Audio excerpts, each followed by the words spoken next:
I'm a real deal. I'll shoot your liver out and hand it to you.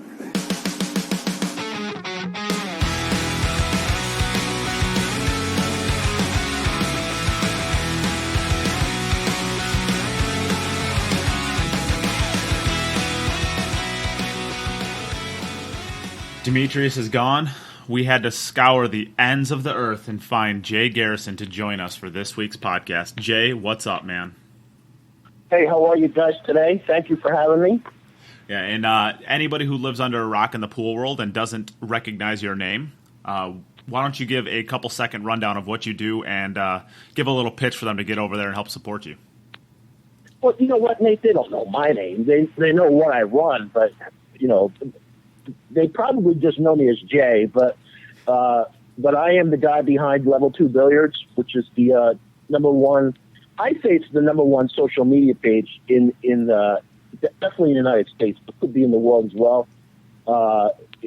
When we're not living in the COVID world, it averages about 3 million views a month on Instagram, and there's a small Facebook presence. And I just opened TikTok too, so I'm having fun with TikTok. But really, it's Level 2 Billiards on Instagram, and essentially, if it's got to do with pool, it's on that Instagram page. Yeah, so that can be found at Level 2 Billiards. Just search that up at Facebook or Instagram or wherever you do your social media. Do you have like a Reddit presence or anything like that? Yeah, you really want, if you want to really to get the best experience, you want to do it on Instagram, because each week we do live shows. There's a few different live shows that we do on Instagram that we don't do on Facebook. Sunday nights.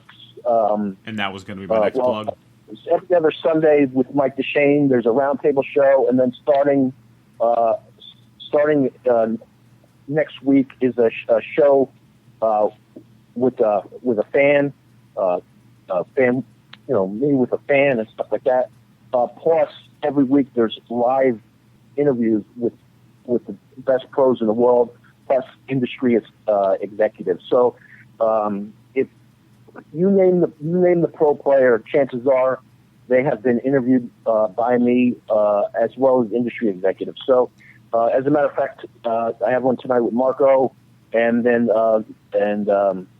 Saturday, this coming Saturday, Tony from Tiger, this president and CEO of Tiger Products. We're going to talk about Tiger shafts and cues and Tiger Sniper and tips and like that. We're going to get pretty technical on this stuff too, not just talk about products, but a lot of fun on the Instagram. Yeah, for sure. Okay, well, Rob, you're also here. What's up, Rob? Well, fellas, it's nice to be here again.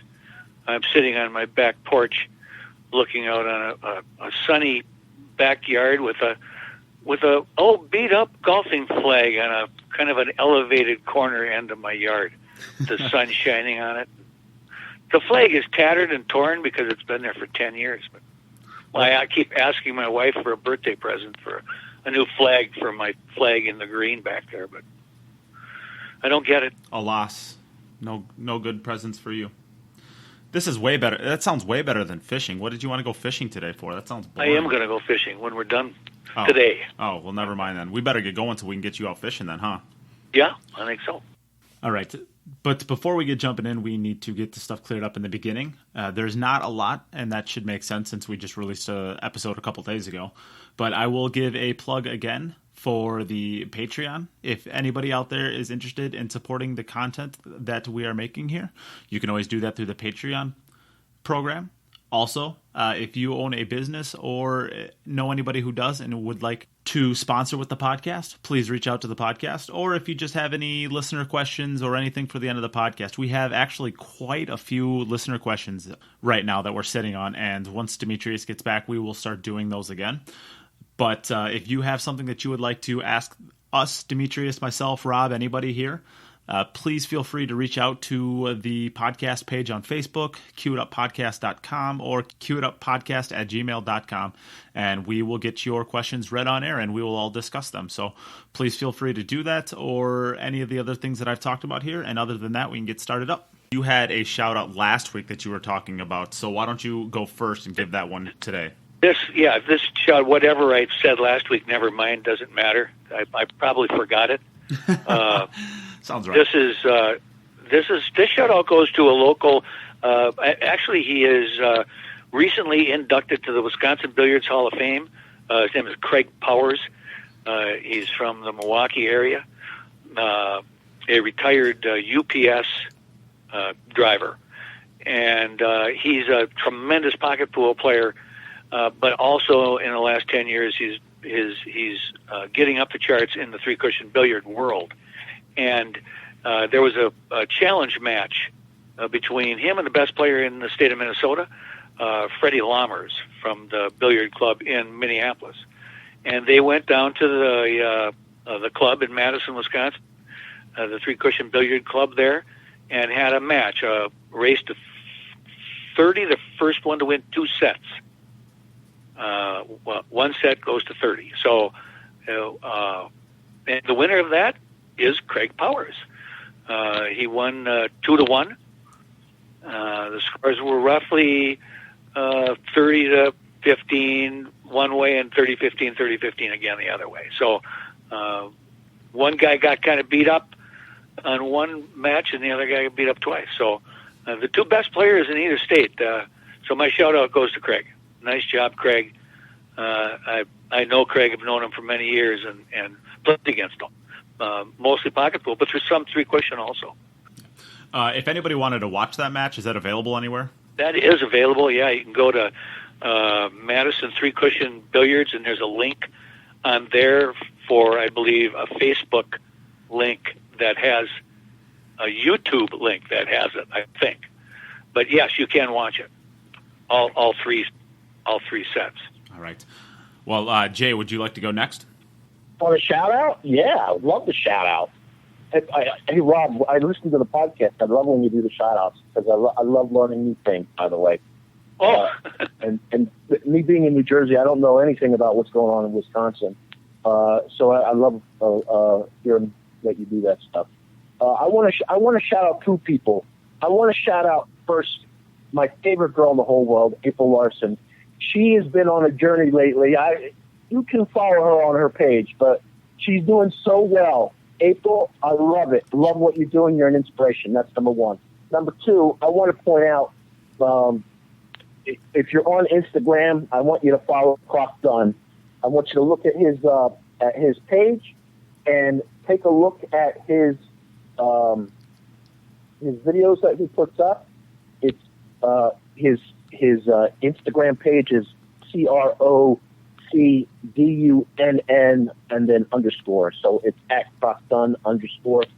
He is a banking phenom. So take a look at him, and he lives down on the I think in the Outer Banks, and he likes to keep a very anonymous. Doesn't want to know anybody to know his name or anything, but old school pool player, has unbelievable education. Will talk to anybody, and but you definitely want to check out his videos. Awesome. Yeah, and I can echo that April thing. That getting her to, I guess, following along with her journey during this COVID has been awesome. She's really putting a lot of work in, and it's great to see. So I will echo that as well. Yeah, I met April, and I have a lot of respect for her, as young as she is, how mature she is, and she is pool's sweetheart. Everybody absolutely, yeah. No, it is great for pool, for sure. Yeah. Great for her too. She inspires me, and and I'm 30 years older than her, and she motivates me to to be a better person. So how about that? She's just all around good person. Yeah, the pool world needs more. Yeah, definitely. Bring them on. More April Larsons and more Tyler Stiers, and really, I mean, these are good people playing pool. For sure. Yeah. All right, so I will give my shout-out now, and my shout-out is going to go to David Al-Qaidi, and we're going to be talking about his event. Not all of it's going to be positive, but it is all going to be productive. And what I mean by that is what they did ultimately, and we'll talk about this later on, of course, as well, but what they did was awesome. I mean, the event that they put on, it was suspenseful. I found myself, I'd put a little $20 sweater out there with somebody in the chat room and just have a little bit of fun with it. And I was sweating it, I think, more than the players. I mean, the fact that you could watch a Facebook Live event for free and be sweating from, 1,500 miles away from the nearest player, minimum, it was fantastic. The event was much needed. We needed something like this in pool. I still want to see somebody battle back and forth in a safety battle, on the hill at the Texas Open or whatever the first tournament is coming up. But this was a nice breath of fresh air. It really got to see a lot of the top players again playing in some battles, and it was great. It was fun. If you haven't checked it out yet, all the videos are up on their Facebook page. You can still go back and watch all of them. And I guess, David Al-Qaidi, thank you for putting the show on with your One Sports TV, and I had a fantastic time watching it. All right, so I guess now, with our shout-outs out of the way, we can actually go into talking about that event. Okay, so we got to get all the fluffing out of the way. So I gave my shout-out. I thought it was a great event. I'm sure, Jay, you were watching a lot of it. I'm sure you liked it as well, right? Yeah. Overall, it was an unbelievable event. I shouldn't say unbelievable. It was a good event during COVID. I've said this before. I'm not a huge fan of ghost events, but this is the first ghost event that I did really get into. A lot of it had to do with the production value, as well as who was in it. I like the shorter races. I like the players that were involved in it. I like the commentary. The production was spot on, especially for being the first major event for One Sports TV to do. David Al-Qaidi and crew, and I thought they definitely had some bumps in the road. I know we're going to talk about, but definitely. During our time of COVID where we don't have events and we're sweating matches online, I thought it was a very good event. Yeah. And Rob, you actually watched some of this, which for anybody out there that listens to the show, you know how surprising it is to get him to watch It's summer in Wisconsin. Are you kidding me? You're indoors. It's 80 outside and sunny, and you're watching pool. This is the exact type of format that you love, though. I did. I said, okay, Rob, get ready. Watch this or I'm pulling the trigger. Well, this is the exact style of event that you like to watch, though, right? This particular event, what intrigued me about it was that there was actually some intrigue with what is the player going to do. They have a little option at the beginning of this game. Do they want to make that 10 ball at the end of the game worth 6 points or 1? And that's kind of a pressure imploder, you could say. Otherwise, there's not a lot of pressure in this kind of format. But that whole thing, especially if they, if their ego is up there, and most of the great pool players certainly have egos. So I really like that part of this format. It was great. The scoring aspect, and I thought I had a phone call from a friend after this who said about the pattern racking thing, and I don't know if this is the time to interject this or not, but as long as I'm gabbing, I will.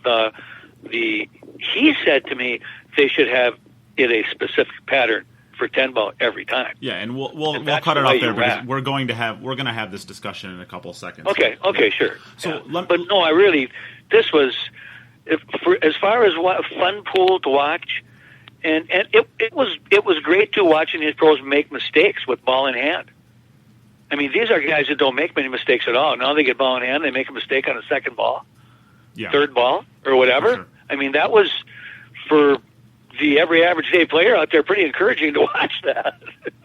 Yeah, and so I guess let's give the placings. So for anybody who's watching around yesterday, Eklent Kaci ends up pulling the win over Fedor, which was my exact prediction. You remember that, Rob? I predicted the entire thing right, except for the Albin and Jeffery one, although we'll get into that in a little bit. Well, without the disqualification, yes, your prediction would have been boo-boo, buddy. Well, it was dead on. What are you talking about? I predicted Jeffery to lose to Eklent anyways. Yeah, the coin landed on its edge. That's what happened with your prediction. Yeah. So I flipped it, it's on its edge. I didn't call that.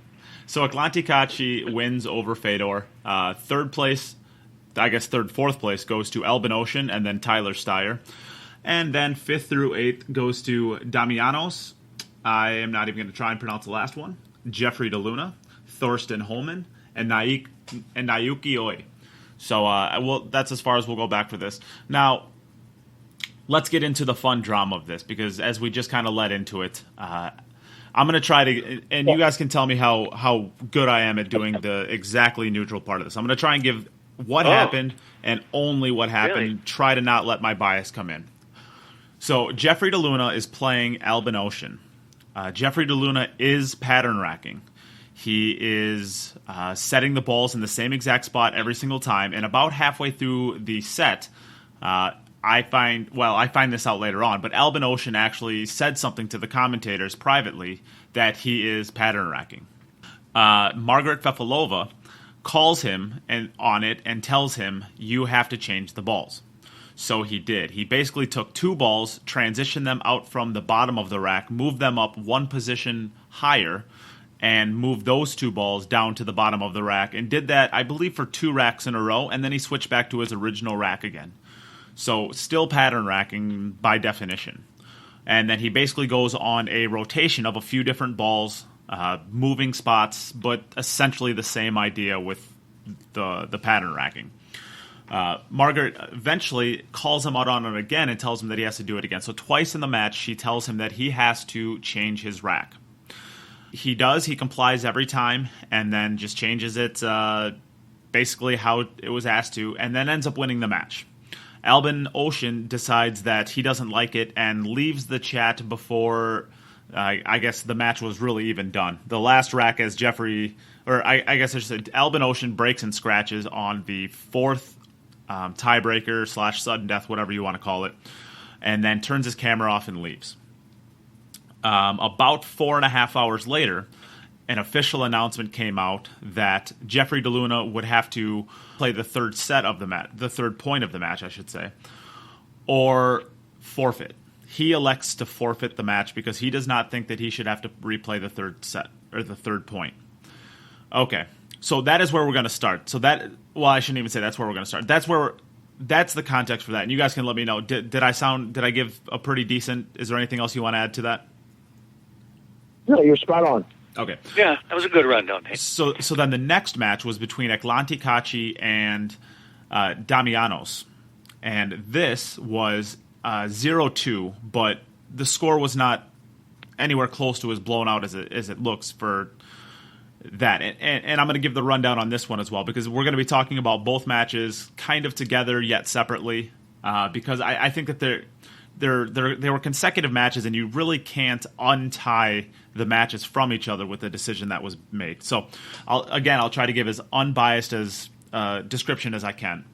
In the first point, or the first set, whatever you want to call it, Eklent Kaci, while being down 38-28 and the break advantage, or the break, he broke first. So he was a break ahead, and he was down 10 points. He made 1 ball on the break and had a shot on his 1 ball, so he took the shot on the 1 ball, going for 15 points. During this, he bumped the 3 ball with his backhand on the not the follow through, but the takeaway. So after he actually made contact with the cue ball, he kind of backed his hand up and bumped the 3 ball. Then he ends up completing the run out for 15 points. He does not call the foul on himself. By the rules, it is all ball fouls, WPA rules. So that is all ball fouls. Any foul, any bumped ball is a foul.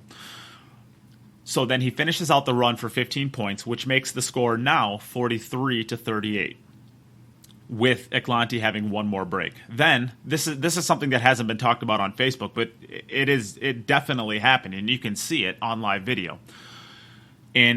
Later on, at 1 hour and 1 minute exactly, basically, Eklent is removing the magic rack and bumps the 10 ball with the magic rack, and the 10 ball rocks.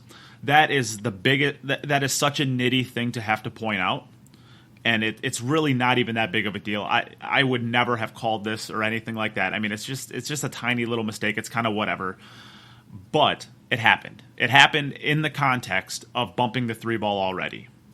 So I don't think you can separate that and just say, well, whatever. So on that rack, he actually takes ball in hand and runs out again. So now we have 25 points that are potentially up in the air as questionable as to whether or not he should have gotten them. And I shouldn't say 25 because he already had 2 points down, or he had 1 point down on the first rack, and I think he had 2 points down on the second one. So instead of getting 3 points, he got 25 points for both of those. Damianos, in between the first and second point, he had, for anybody who was watching live, he had a crowd that was there, and he's kind of he lives on an island in Greece, and from what the commentators would say, he's kind of a legend there. I mean, he's almost this deity on this island as a pool player, because he is their representative. He is their best player. And so every time you saw him get out or make a good shot, you could actually hear in the background applause. And I thought that was kind of a cool touch. But one of those people that were watching and cheering him on actually saw the bump.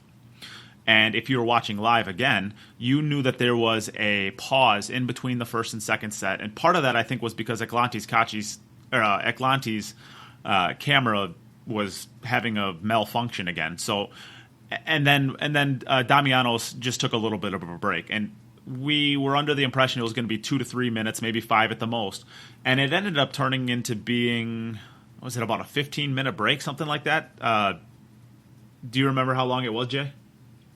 Yeah, it was at least 15 minutes because I was in chat asking if it was halftime or if it was commercial break. Because the Super Bowl halftime is less time than Jumpmaster took on his.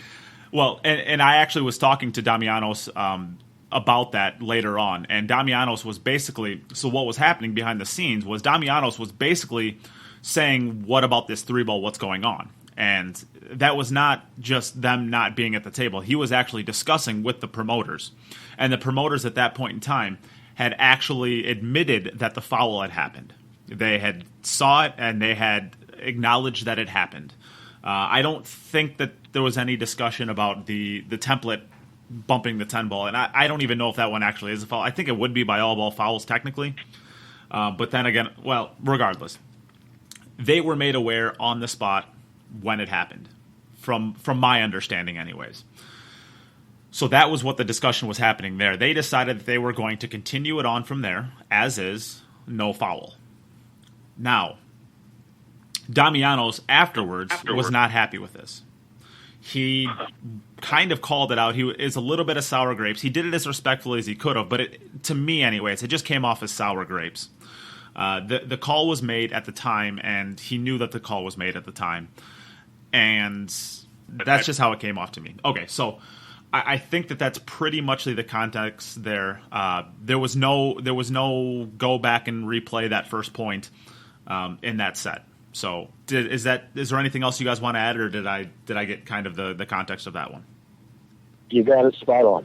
Okay, so Jay, you can take it away first if you would like. What were your thoughts on the two calls?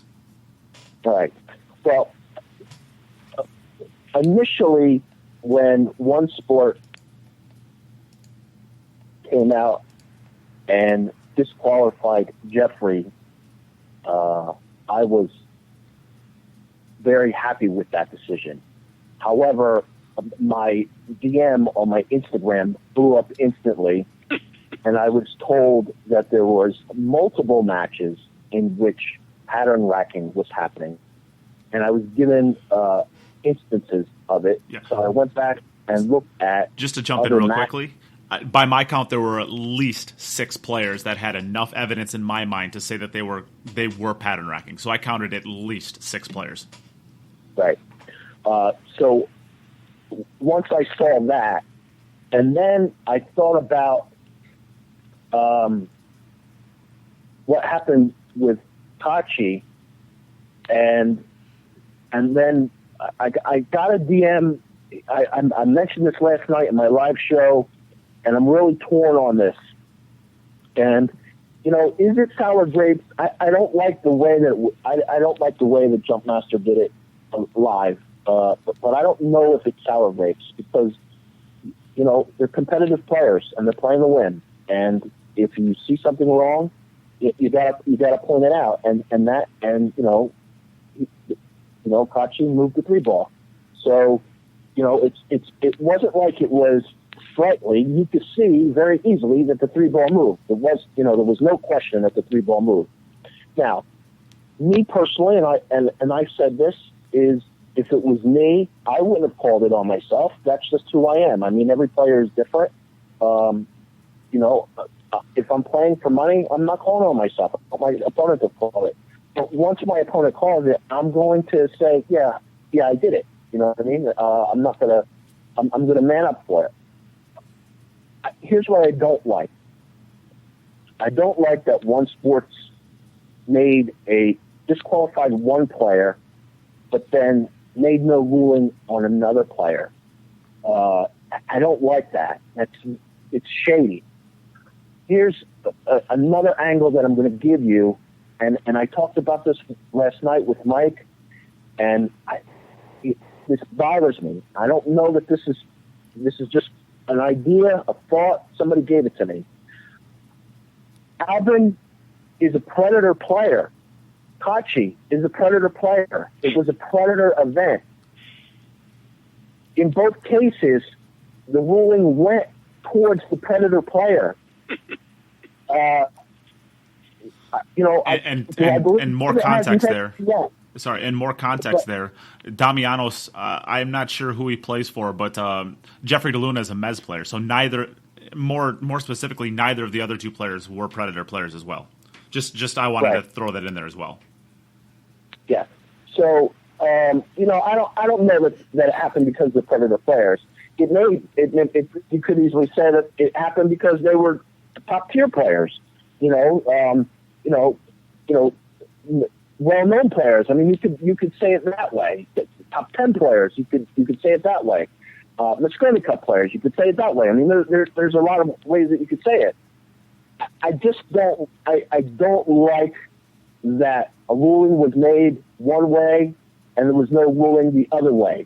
That being said, this was their first event, and they shouldn't be shot for it. No. They don't have to walk the plank for this one. Right. I'm not. So if this happened, if this was a major promoter and this happened and it was 5 years in, I would be crushing them all week. Yeah. But this is the first major event. There's going to be growing pains. You're going to learn a lot of things from this, and ultimately, my personal opinion, they got to get the pass. That's they were wrong, but it wasn't a felony. It was a misdemeanor. Yeah. Right. And I agree with that. So I guess my takeaways from this is going to be, I think that players will have chances. Yeah. By my count, there were 6 players at least where, like I said, I saw enough evidence to say that they were pattern racking. It's hard to tell for the first round, right? Because you may only have, if you lose 2-0, you may only have 10 breaks. And that's probably a pretty good body of evidence. But if they're cycling between 2 racks where, maybe they're just rotating 2 balls each time to make it look like you're not pattern racking, it's hard to tell whether they are or not. At least to where I'm going to feel comfortable saying that they are. So I'm just going to look at the 6 players. I'm not going to name them or anything like that. But I saw 6 players who were regularly pattern racking. Jeffery DeLuna was one of them, and he readily admitted to being one of them. He had never denied at any point in time, even when he was called out by Margaret, as to whether or not he was pattern racking.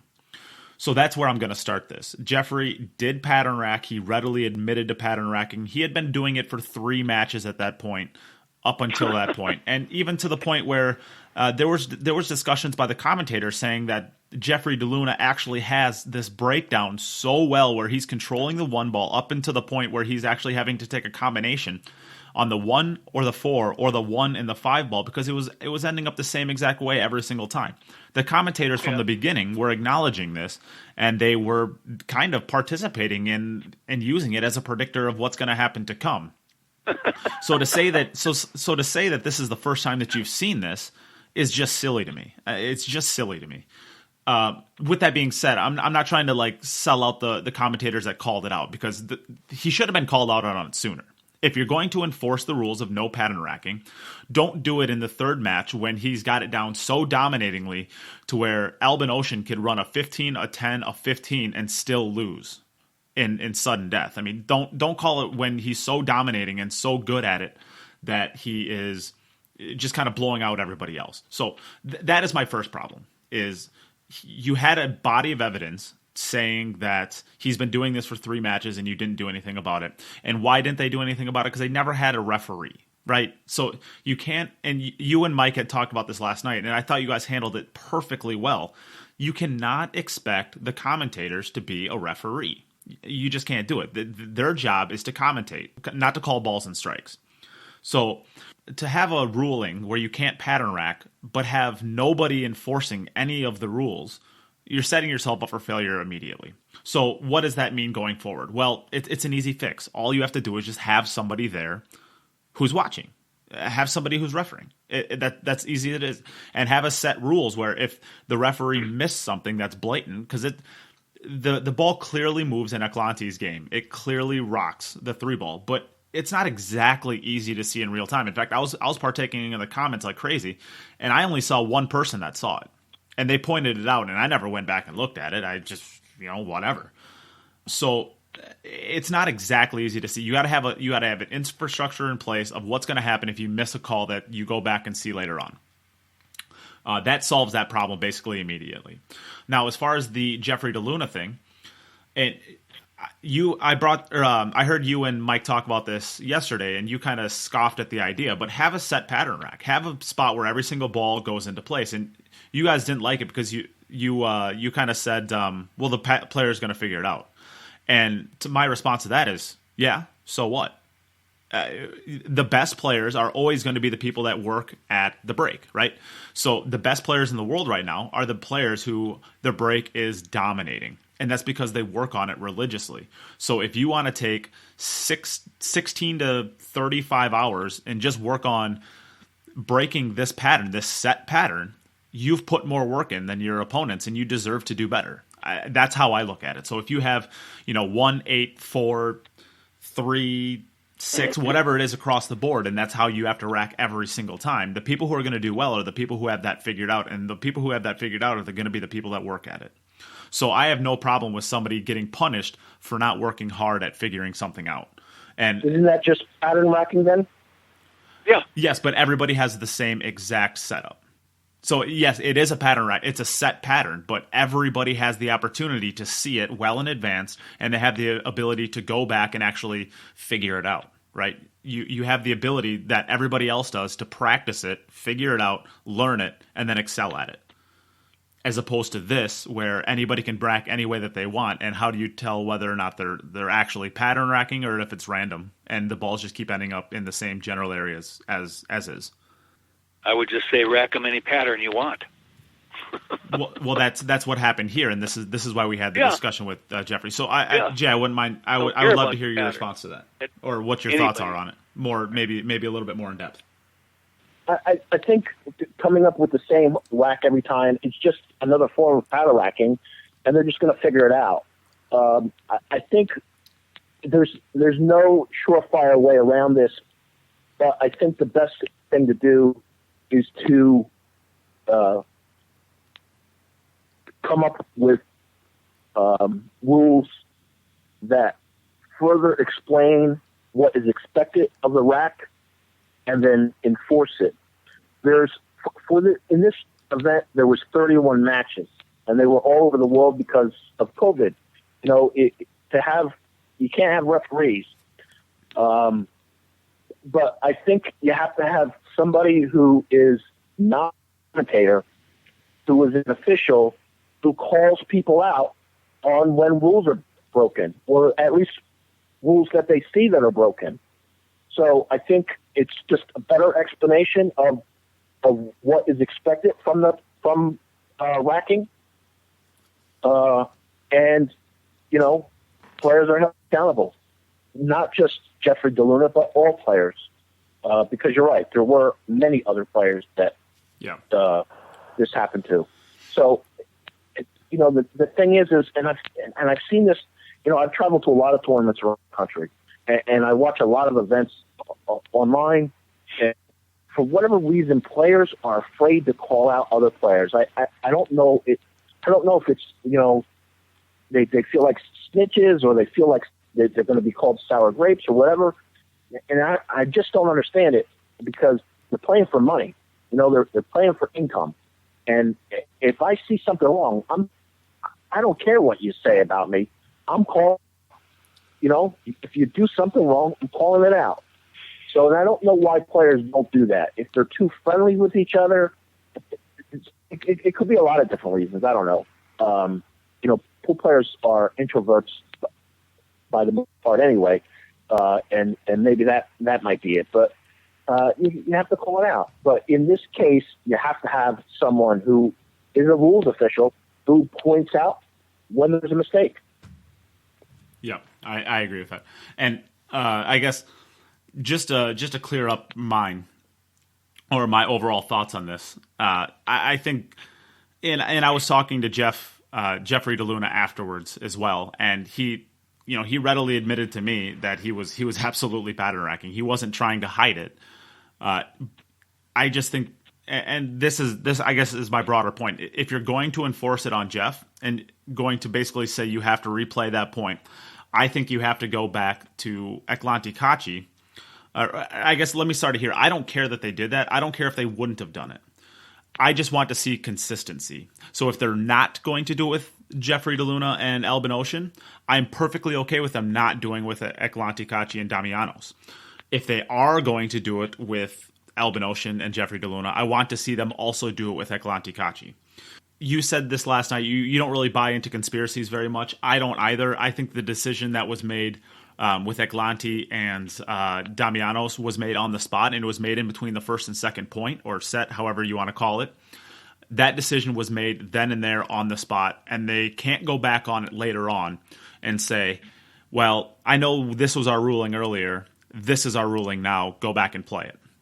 So I think that was the reason why they didn't call it with the Eklent and Damianos, and they didn't have that same luxury, or they didn't have that same set-in-stone ruling with Jeffery and Albin, so they were able to go back on it later on. And I think that ultimately is the reason why they went back on him and not on the other one.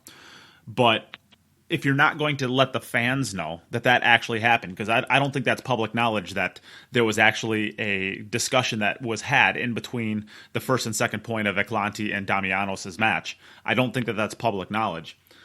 If you're not going to say that that's the reason why you didn't go back on Kaci, I think you cannot definitely go back on Jeffery and Albin. I think that's just a terrible look, like you said. It looks like you're favoring Predator players, and they got called out a lot on Facebook, and a lot of it I think was unfair. There's a lot of people that are saying it's a clown show and that it's just a stupid event and they're not going to give any credibility to it going forward.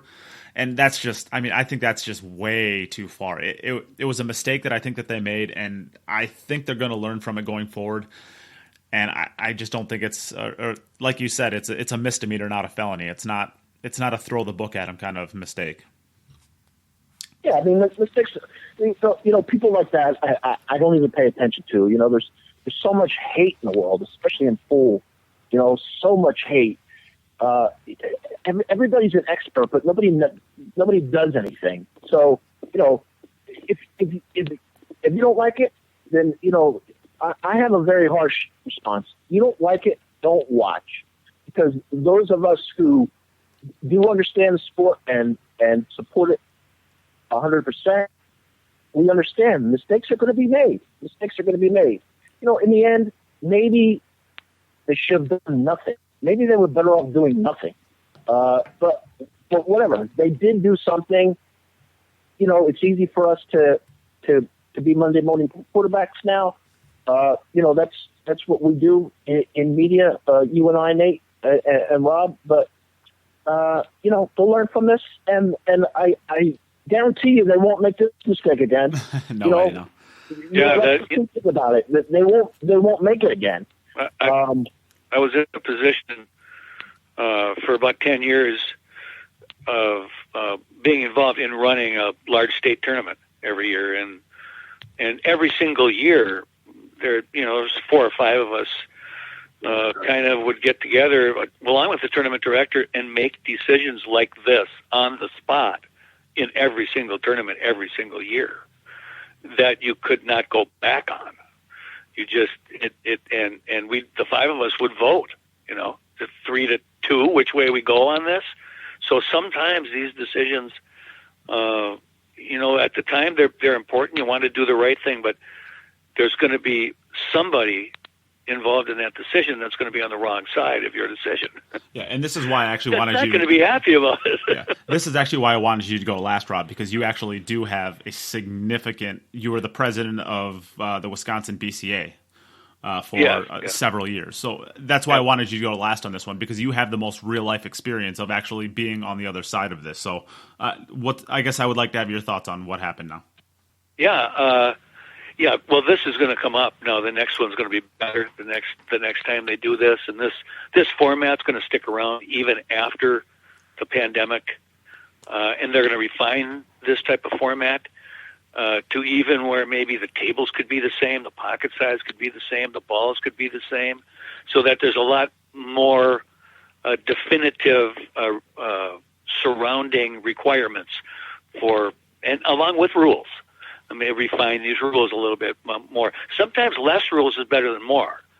If, rather than we had a league one time where we just got rid of a rule.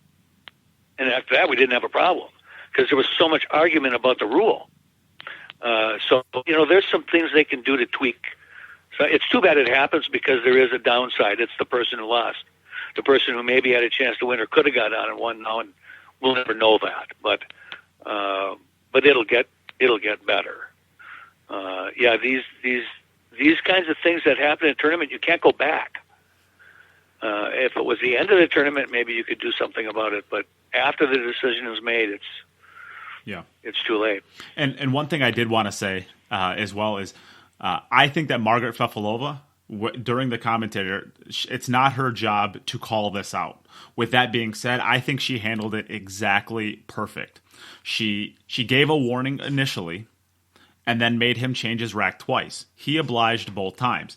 But she handled it about as good as you could have possibly handled it. She played referee very well. In the next set, and I'm not going to say the commentator because I thought he handled it exactly wrong.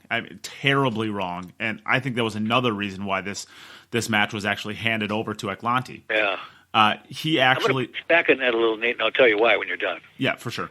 So I'm not going to say the other commentator, but Damianos actually broke in and made, I want to say 2, maybe 3 balls, and had a dead straight-in shot on the 1 ball.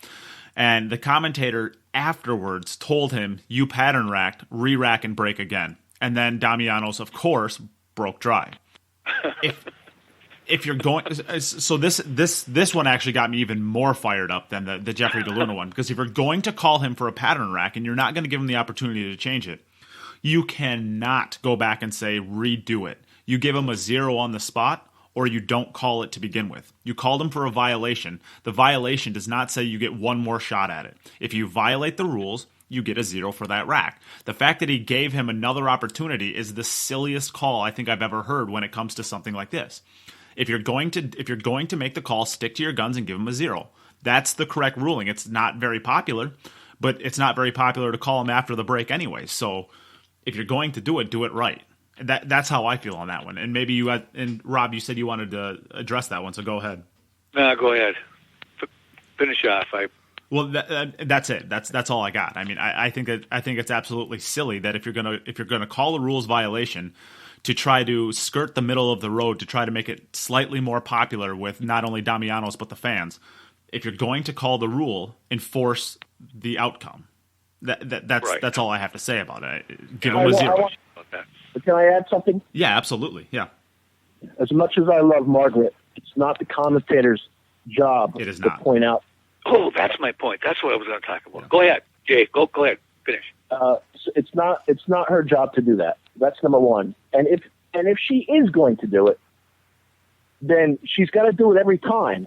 But the problem is she wasn't a commentator every time. Correct. So if she's not going to do it, if she's not going to be there every time, then somebody has to do it. So you can't change the rules mid-tournament. And that's what happened here. That's really, this is the beginning of the end right here, is that Margaret is making, is piping up and taking the role of referee or official, when she shouldn't be. Yeah. But let me run this by you guys, and this is my pushback. And we've all experienced this, watching a pro football game on Sunday. And everybody who's watching it sees a foul committed someplace on the field. But none of the refs see it. But the commentator sees it and says something about it, and then the cameras shoot in and get it on, and it's all blowed up. And my feeling is, I like the fact that the commentator did that he just didn't blow it off and not say anything about it, that he brought it to the forefront. And because if my wife and I are sitting watching and we both see a foul committed, a hold or a roughing thing or whatever, an interference or something else, and nobody says anything about it, none of the refs, none of the commentators, we're looking at each other like, well, what did we just see? So that's my pushback on that. I am disappointed if I don't hear from the commentators if I see as a fan something committed. Well, let me address that, because maybe I wasn't clear. I have no problem with him making that call because I think that it was the right one. My problem with it is if you're going to make the call, enforce the rule that it's supposed to happen from it. If you're going to call it after he already breaks and not give him the opportunity to change it on the spot, then the correct ruling there is to give him a 0 for a rules violation. It does not say anywhere in the rules that if you make a rules violation, you get to redo it. It's less popular because he made 3 balls and had pretty much a guaranteed 15 for a player of that caliber. I'm not pushing back on that. And if you know that if he broke and got a 0, they wouldn't have told him to redo it again.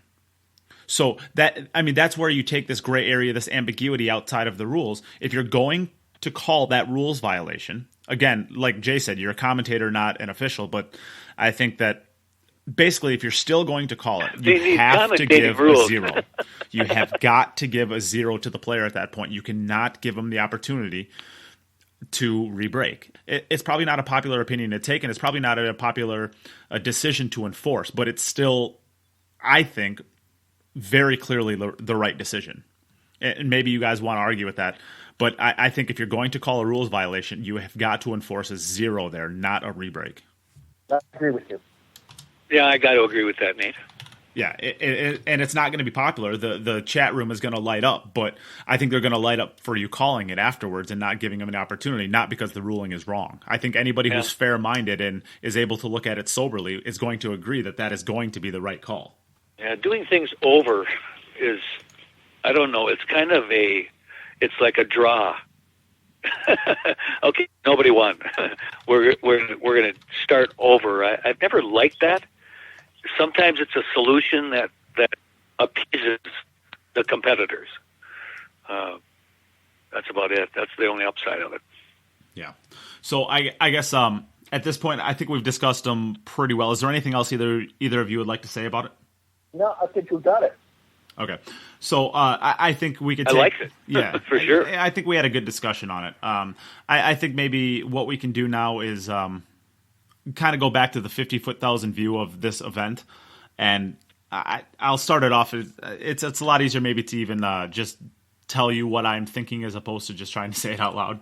I think that there's a lot of things that they need to do going forward to make this event as great as it was for the first 3 days of the event, right? Because I was on the edge of my seat sweating all these matches, and it was fantastic. One, you got to have a ref. You have got to have a referee watching the stream from start to finish. If you want to incorporate that into your scorekeeper, do that. I don't care. But I think you have to have a set referee that is going to watch so that you have the commentators commentating, you have the players playing. And the booth. Yes. The guy in the booth. Yes. You can't expect. Yeah. You can't expect. So the players are expected to have the balls racked and ready before their opponent finishes, right? So you can't just wait for Eklent to run out 15 points and then you start racking your balls. Your job as a player is to have the rack ready and have everything in place so that once your opponent is done, you're able to just go over there and start shooting as well. That's what you want for the fan engagement. So there's no dead time. Well, if you're going to have that, the players can't call fouls on their opponents. You just can't do it. I mean, that happened right away in Eklent's game where he bumped the 3 ball. It was his very first shot after the break. He took a little bit of time to think about it, so I think Damianos had enough time to rack the balls and look at the stream. But what if he just gets up there and fires it right away without even thinking? Damianos is still probably racking the balls, so you can't expect him to be able to call a foul on somebody when he has other responsibilities to do. the commentators are supposed to be commentating. You can't expect them to enforce rules while commentating. The scorekeeper's job is to do scorekeeping. So maybe they're updating the score while, Eklanti's firing that ball. I think you have to have, regardless, I think you have to have a set person in place watching the games and looking for rules violations as a full-time position. I think you just have to do that if you're going to have this event going forward.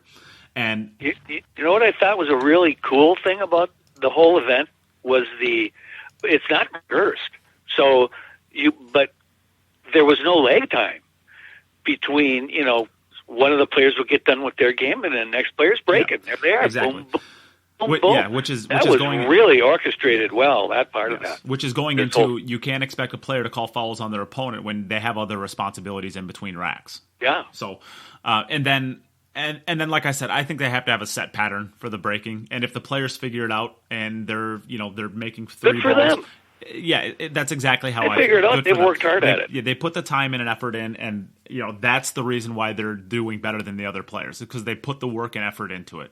So I'm never going to say, well, you shouldn't benefit because you worked too hard and the rest of the people didn't. I like to have a set pattern rack in place, and I think they got to have a referee watching all of the matches, and I think that's going to fix everything. And I cannot wait for the next time they put one of these things on.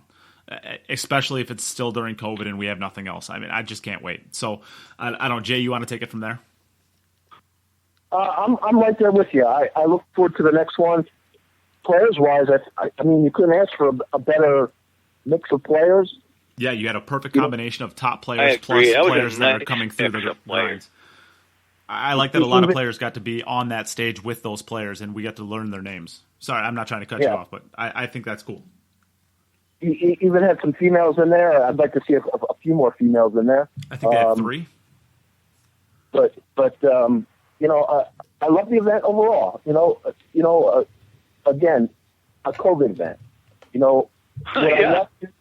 What I watched is, when COVID's over, probably not. But we're in special times now, and who knows how long COVID's going to last. I mean, we could be doing this for 2 more years. Who knows? Yeah, so theoretically.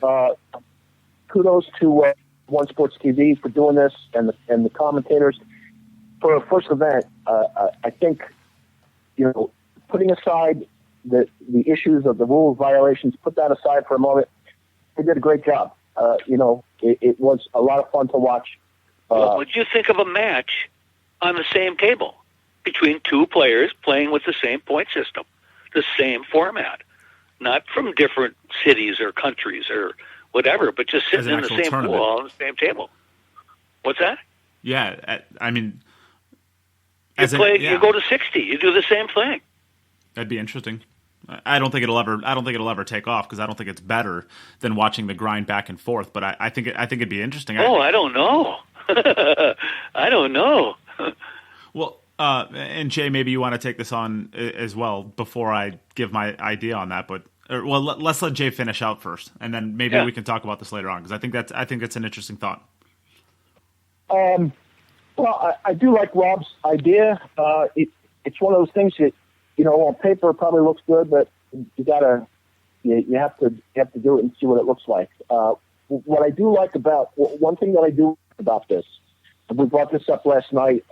Mike DeShane and I brought this up. We were talking about long races. One thing that I did like about this is the short races. I like that. I like that it was the 60 points. I like that there was a little bit of drama. I like that there was some matches that hit, that were tied at 60, and we had some extra inning matches.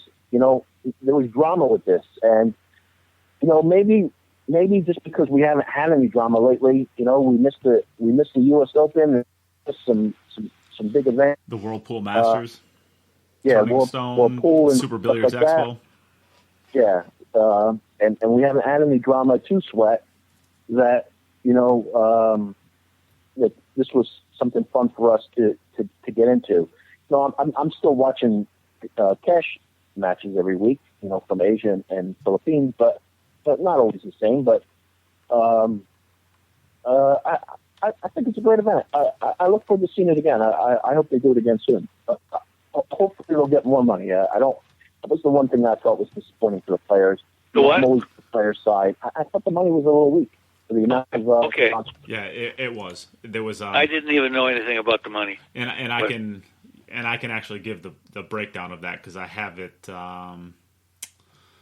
I have it up online here. So let me. I know. I was interested in that, though. I just didn't look for it. Yeah, let me. Curious.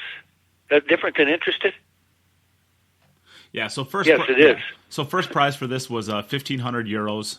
Second place was 800 euros. Third, fourth was 400 euros.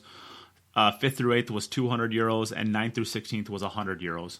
So what's the equivalent to dollars? It's about 1.25. Okay, so pretty close. Yeah, that's so not enough money. Maybe $1,800, something like that. $1,900 probably. So yeah, a total breakdown, I guess, of about 2,400. I guess maybe $5,000. About a little, or I should say about I think of about 6,000 pounds. So I mean, I don't know if that changes your opinion on that. And actually, I don't even know if there was an entry fee in this. I assume there probably was an entry fee. Well, look, entry fee or not entry fee. I mean, let's for professional players. Yeah, it's $1,500 first place. You think the bar down the block here last Saturday had more money in a tournament than that. Think about this. You think Kaci cares about $1,500 for first place? No. He don't care. No, he doesn't. Okay, so was this when you look at the amount of sponsors there were?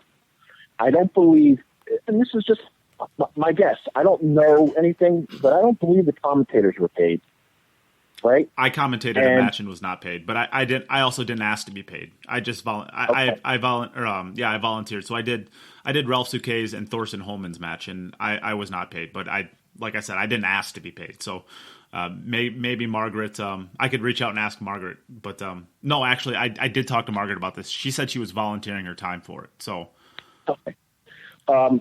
So there was no TV production because it was the players' phones. And it was on Facebook. Right. So what costs were involved? So if the players made $5,000, how much did quote unquote the company make? Because I got to believe that more than $5,000 was paid into this, right? When you have that many, I mean, when you look at the screen, there was 10 sponsors. Yeah, there was a lot. Yeah, I'm looking at their Facebook page. And I'm seeing they had Predator, of course, that sponsored it. Starline, some 9-ball, I don't know what that is. DS Billiards, the World Pool Billiards Association, the One Sports, well, that's them. Poison, Ecotisa, 7 sponsors. And then I'm not criticizing here, but think of me as a lawyer for the players here.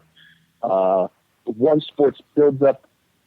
Should, in theory, build up a tremendous following after an event like this, right? So they have a huge upside here, One Sport. So, and you're telling me $1,500 first place? Come on, that's ridiculous. That is pretty chintzy. Yeah, each video got. Generally speaking, I think each video got about 25,000 views, somewhere around there. Some a little bit more, some a little less. Yeah. So think about how much money now. Let's think about this. Now these videos are on YouTube. Think about how much money they're going to make on YouTube over the course of the life of these videos. So, here's what I think. I think the Predator guys, again, my opinion, I don't know anything. I think the Predator guys, Predator players, that's what I mean by Predator guys, Predator players were probably in many ways told they had to play this event because of the Predator event, and it gets the Predator name out there, and times are tough economically, right? Yep, I think that's dead on right there. What's that? I think that's dead on right there. I think that they probably did leverage their signing of the players to kind of not forcing them to play in it, but telling them that they're probably going to have to, right? Or ask them that it's good enough. Like, you don't have to play in this, but you're going to play in this kind of thing. Yeah. I think when you look at who is in this tournament from Predator, I think they're told they're playing. And I think the players that are not from Predator are the players that, are just looking to play. Yeah. I think if I mean, there wasn't any. I don't want to say any lower tier players, but I mean, if somebody comes up with a big win here, let's just say this, and I'm not knocking her, but let's say Margaret wins this. She's happy she's winning this. It's not about the money at that point. She just beat all the boys. So it's a shame that it's $1,500. We should be happy that it happened. We should be upset for the players that it's only $1,500. Because I can tell you right now, actually, don't give two shits that was $1,500. I don't know if I'm allowed to say shits on your show, but I'm telling you. You are. No, I am an explicit podcast. It's okay with me. Yeah. Neight edits out. You can't believe how much stuff Nate's edited out of this podcast that I've said. Well, Rob doesn't know any of this because he's not supposed to be listening to the podcast, so I think he's lying to me when he says he doesn't listen. So, I mean, I think I really like the event. I hope that they do a lot more of these. So that will wrap up our discussion there. We can now move on to our one upcoming event that we'll cover very briefly.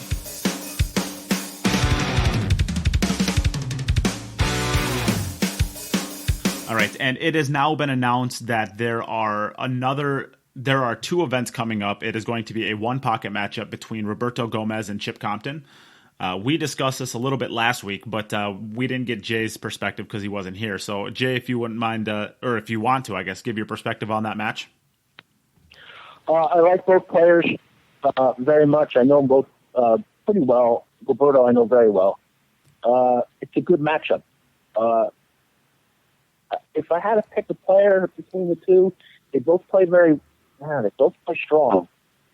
I don't like what Roberto's doing lately. I'm going to pick Chip Compton to win this event. So you're kind of on your island over here with picking Chip. We all picked. So Melina, Mike, myself, and Rob all picked Roberto last week. So you're kind of off on your island there. Yeah. Wait a minute. Melina picked Roberto. Melina can pick. Melina's got good picks. Yeah. Melina. Yeah. Well, I'm gonna go with Chip. Hey, I can dig it. Yeah. I've been. Melina pick though. Melina knows his stuff. That kid. I call him a kid because I'm an old guy, but man, Melina's on point. Yeah, I think his prediction was 24-19. My prediction was 24-17. And did you ever give a pick, Rob? What was your pick? Roberto. Well, what do you have for a score? Yeah. 24-21. Okay. Are you comfortable enough to give yourself a prediction, Jay?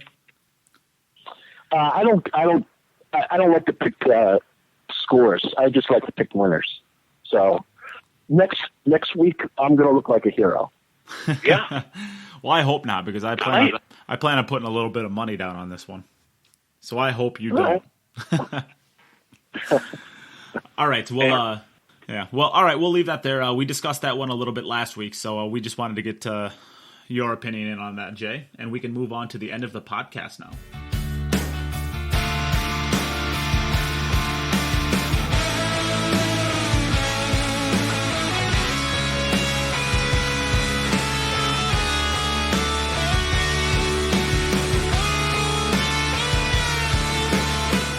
All right, so at the end of the podcast, we generally do a discussion topic. That discussion with the One Sports TV went pretty long, so we'll skip that this week, and we will just go into our tips segment. So, Rob, would you like to go first?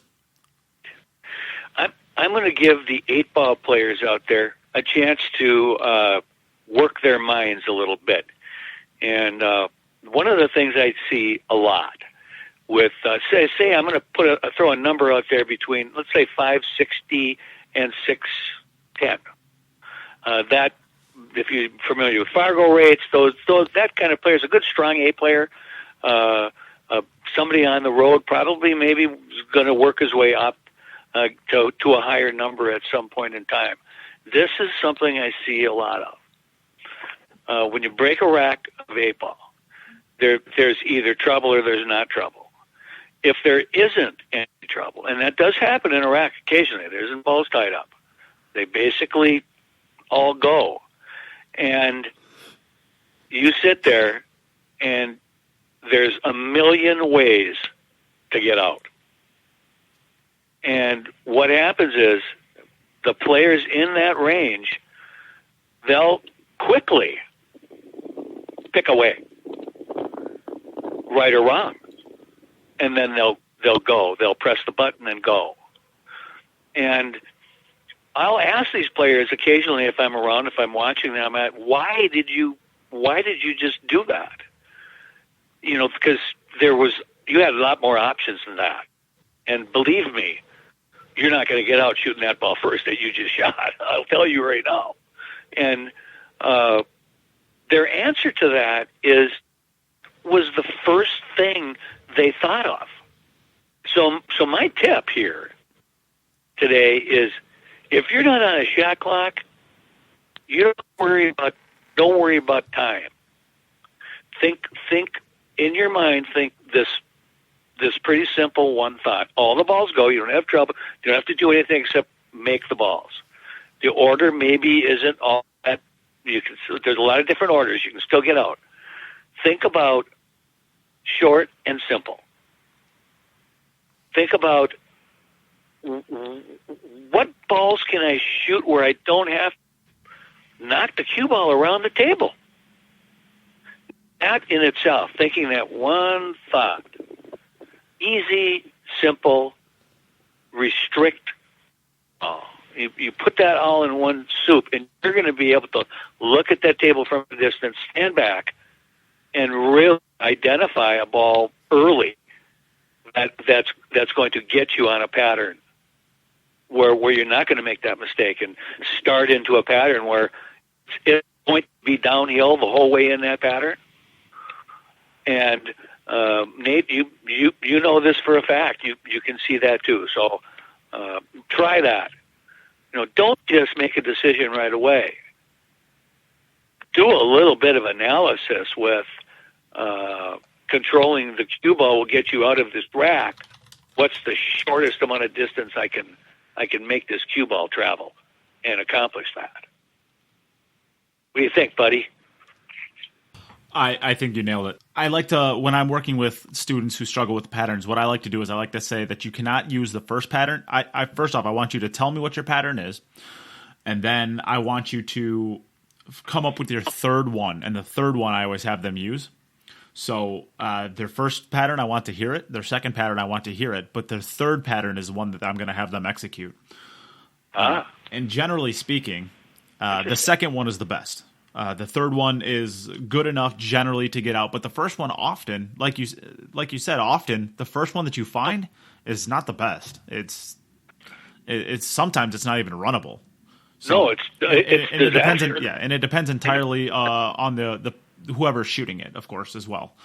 Right. So I like that. And so I'm going to add, my tip is going to be adding to that just a little bit, and it's going to be a short one. A tip edition. Yes, it's going to add on to yours.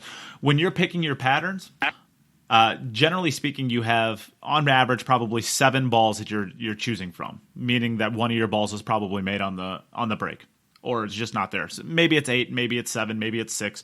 Maybe if you break like Tyler Steyer, it's never mind on that. Open table after the break. Yeah. So what I like to do when I'm picking my patterns is I actually try to fix as many of those variables as possible, meaning balls. So which ball can you hit a stop shot from easily and have a straight in stop shot 8 ball? So generally speaking, the 8 ball, if it's still hanging around its natural home position on the table, meaning the break didn't move it, generally speaking, I like to pick balls somewhere over on the side rail, right around the third diamond, because there's a giant area to play positioning into. And you can basically just stop your cue ball to have a straight and 8 ball. So then I fix that ball, and that is going to be ball number 7.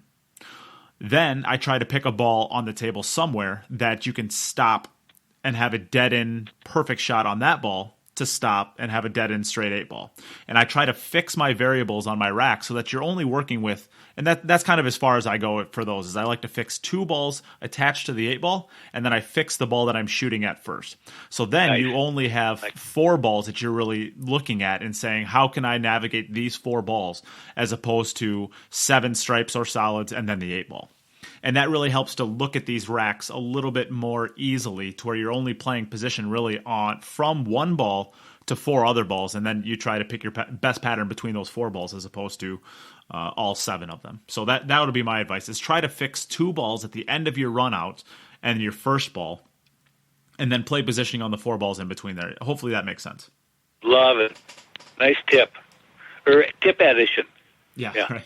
Okay, so Jay, are you interested in giving a tip for the fans? I have a tip. Perfect. Pool players, I believe, as a whole, make one big error that they shouldn't.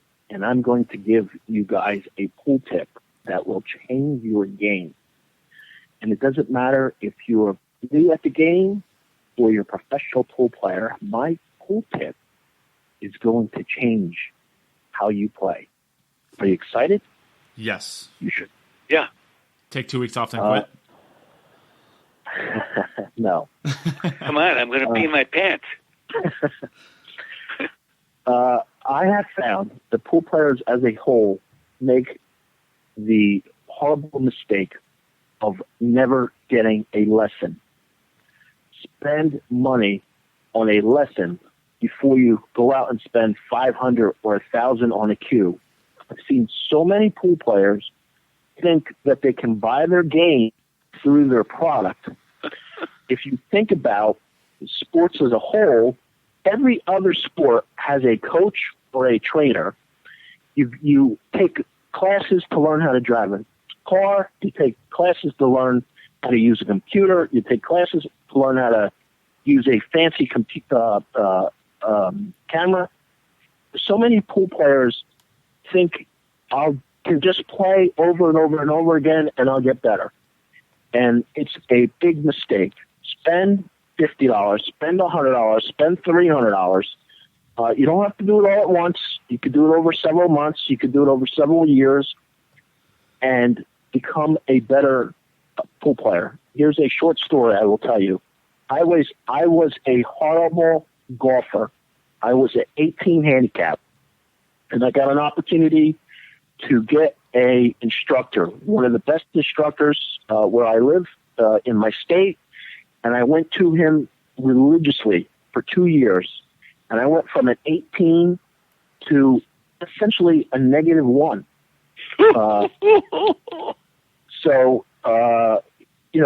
I went to him 3 times a week for 2 years, and how old were you? I was in my early 30s. Okay. And unfortunately, I can't play anymore. I can't play golf anymore. That's too bad. Yeah, and this guy changed my life as far as golf. I mean, yeah. It's the biggest thing is how much more I enjoy the game. And for sure. It wasn't about because I was beating people. Well, no, it's more fun running racks. It doesn't matter who you're playing. Yeah, but the other thing is I went from playing, crappy golf courses to playing the best courses in the country. Sure. Because I was at that ability that I can appreciate what was going on. Yeah. So instead of just playing league players, and there's nothing wrong with playing league every week, but there's nothing wrong with playing pros every week too. And there are so many good instructors wherever you live that you just have to seek out. And you find out from your pool room, or you can go on a website. But here's the other thing that I will tell you: when the pool event comes to your neck of the woods, and it might be in your town, or you might have to drive an hour or whatever, and those pros are there for the weekend or for the week or whatever, many of them will do lessons. As much as I like to mess with Phil Strickland, I got a lesson from him, and they're unbelievable. Oh, I'm sure he is. He's unbelievable. If you're in the Northeast, he's at a Sandcastle Billiards in Edison, New Jersey, and he's worth every penny. Oh yeah, I bet he is. The guy, he's a nut job, but the guy can teach like totally business. So I'm going to tell every player, no matter what the player is. I had Max on my page, Level 2 Billiards Instagram this past week, and Max has a coach that spends time with him every week. Pool players, pro pool players, have some kind of coach. You should too, as a pool player.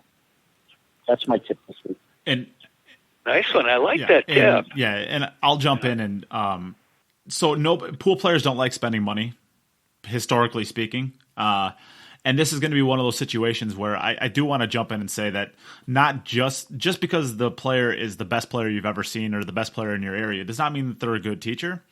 But try to find somebody in your area that is not only knowledgeable but also can teach, because the teaching aspect is going to go a long ways in making you feel like you're getting your money's worth.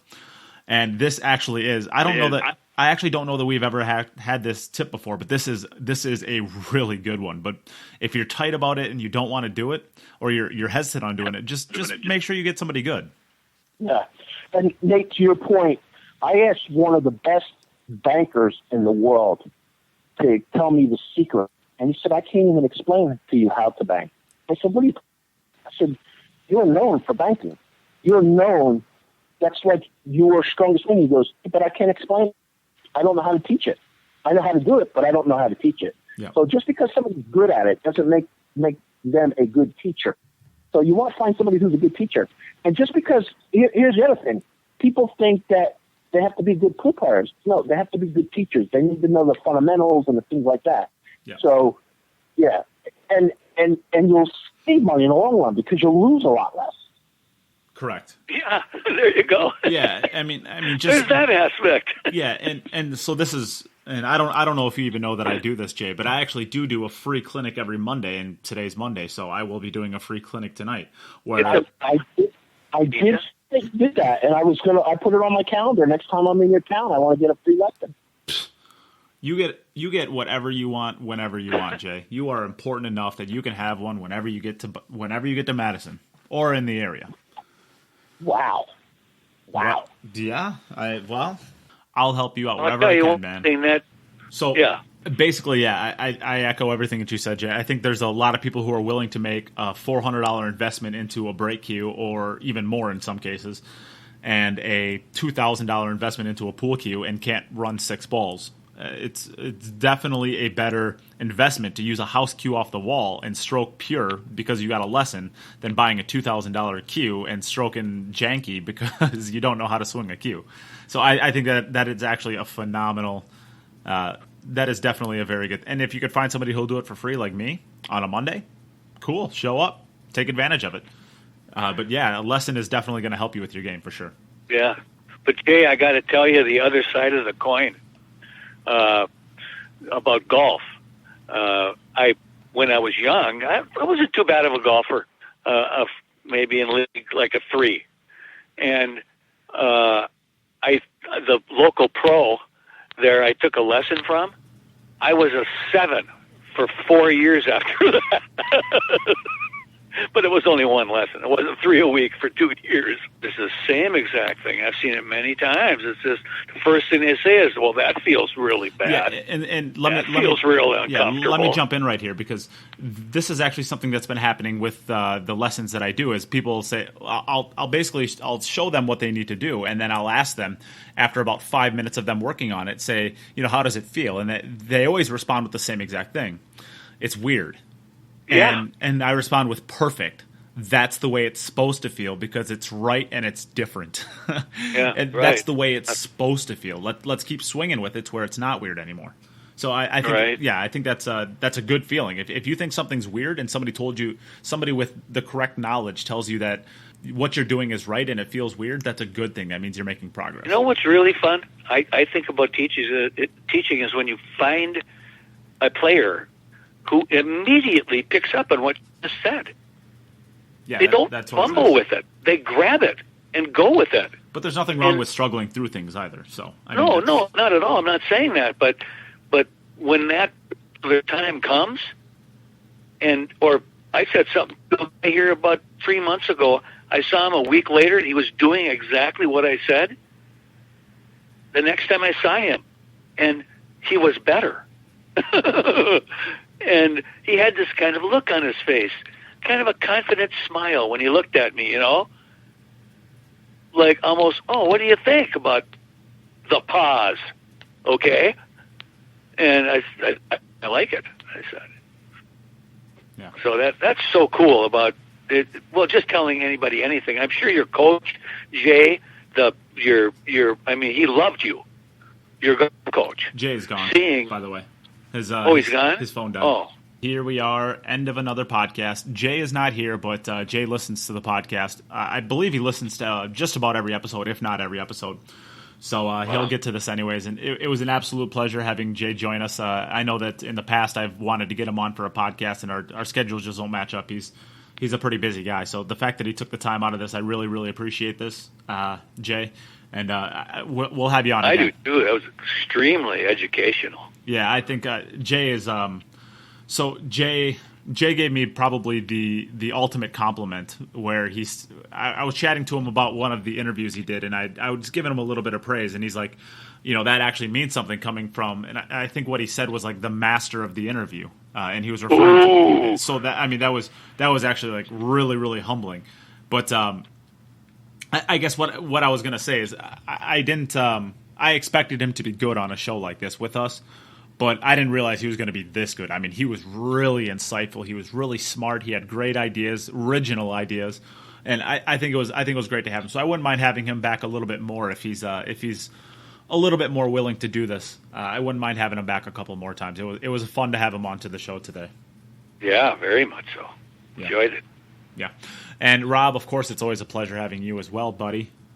All right. Yeah, we were just closing out the show, Jay, and we were talking a bunch of smack about you for abandoning us early. So, I thought you were still on. At least I came back. Yeah, right. At least you came back. Yeah, by accident, I might have left a message on your phone. So no, it was great fun. Yeah, it was. It was a pleasure. Yeah. You can listen back to the podcast on what we said about you after you left, but it was a pleasure to have you on today, and it was good to get your insight on a lot of stuff. So thanks for joining us. Oh, thanks for having me, guys. Jay, it's just really a good time for me to have discourse with someone who rubs noses with. All these pros. I mean, when Neight calls me and tells me, Johnny Archer called me again today, I go, oh, geez, Neight, come on. Did you have to tell me that? Johnny's my buddy now. Yeah. He calls for advice. I love it. Johnny's my buddy. Okay, well, you have a good day out there. Yeah, all right. In Jersey. We can let you all get back to your days. I appreciate you guys joining me again, and another episode is done. Thanks again. Okay, Nate, see ya. Thank you. Thank you.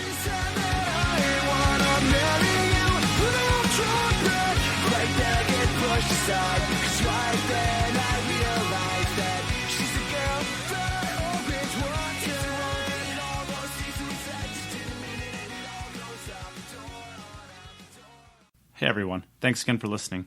If you've liked what you've heard and you want to contribute to the future content that will be made, consider joining the podcast's Patreon at www.patreon.com/QItUp. Becoming a Patreon of the podcast will help to create all of the future content that the podcast will have. Special shout out to Dave Peters, Aaron Taylor, Pete Silsby, Morgan Lupton, Ben Young, Robert Miller, Andy Morse, and Bill Pelham for your generous contributions to the podcast's Patreon. If you ever need any more information on what the Patreon system is or how you can contribute outside of the Patreon, please reach out to the podcast or Neight himself. If you would like to contribute to the podcast for free, consider sharing any podcasts or the podcast page on Facebook itself. Also, leaving a review and a rating if you listen through iTunes. It helps others find the podcast. Thank you for listening, and we'll be back soon with another episode of the Q It Up podcast.